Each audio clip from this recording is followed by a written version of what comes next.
Hi friends, எல்லாருக்கும் வணக்கம். நான் உங்கள் ஷோப்னா. வாங்க, இது எனக்கு எங்கள் அம்மா பண்ணி கொடுத்த ஒரு சமையலுங்க. எப்படி சொல்கிறதுன்னு தெரியல, இதுக்கு என்ன பேர் வைக்கிறதுன்னு தெரியல எனக்கு. அப்போல்லாம் வந்துட்டு ஃப்ரிட்ஜு கிடையாது. சாதம் மீந்து போச்சு நைட்டில் அப்படின்னா ஒன்று புளி ஊற்றி நனைச்சி வைப்பாங்க. இல்லை அப்படின்னா ரொம்ப சாதம் ரொம்ப நொச்சி போச்சுன்னு சொல்லுவாங்களே, ரொம்ப தண்ணி விட்ட மாதிரி ஆயிடுச்சு அப்படின்னா நைட்டில் தண்ணி ஊற்றிட்டு அதை காலையில் பிழிஞ்சு எடுத்து அந்த சாதத்தை அம்மா எங்களுக்கு தாளித்து கொடுப்பாங்க. அதுதான் நிறைய நாள் எனக்கு பிரேக்ஃபாஸ்ட்டாக இருந்திருக்கு. இல்லைன்னா மோர் ஊற்றிட்டு ஸ்கூலுக்கு சாப்பிட்டுட்டு போயிருக்கோம்.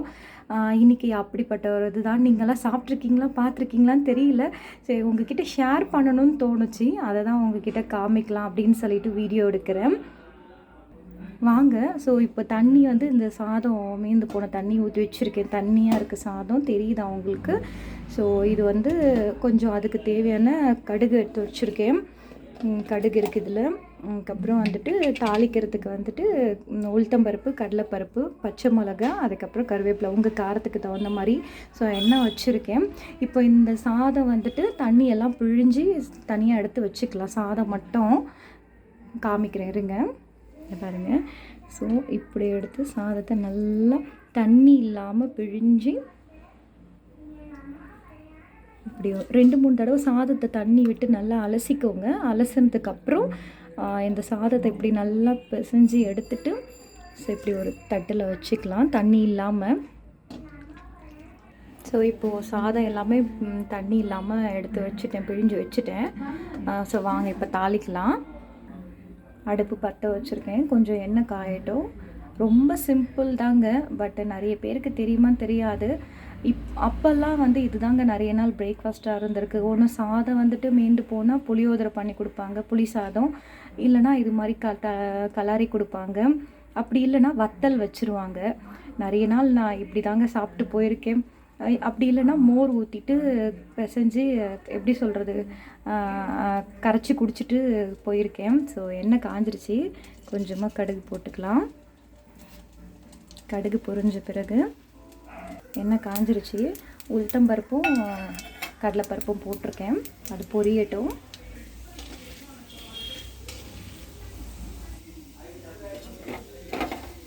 கருவேப்பிலை, பச்சை மிளகா போட்டுக்கலாம்.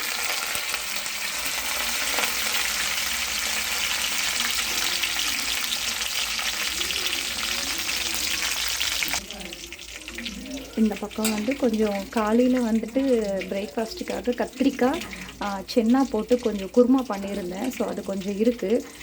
பாப்பாக்கும் பாட்டிக்கும் மட்டும் இப்போ தோசை ஊற்றி கொடுத்தா அவங்க சாப்பிடுவாங்க. இந்த சாதம் எனக்காக இப்போ பண்ணிகிட்ருக்கேன். எல்லோரும் ஷேர் பண்ணி சாப்பிட்டுடுவோம். இப்போ இதில் கொஞ்சம் சால்ட்டு போட்டுடலாம். சாதத்துக்கு தகுந்த மாதிரி சால்ட்டு போட்டுக்கோங்க. சாதம் எடுத்து போட்டுக்கலாங்க. இங்கே பாருங்கள், ரெடி ஆகிடுச்சி.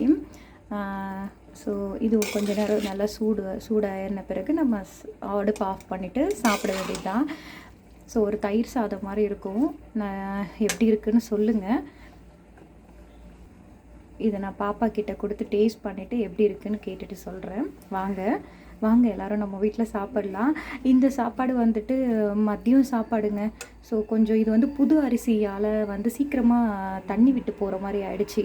அதனால்ட்டு சரி ஓகே, எதுவும் கிரேவியும் இல்லை, கொஞ்சமாக தான் இருக்குது, பத்தாது.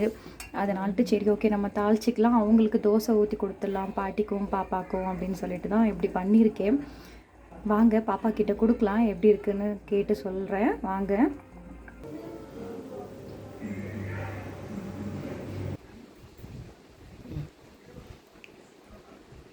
எப்படி இருக்கு? ஓகேவா?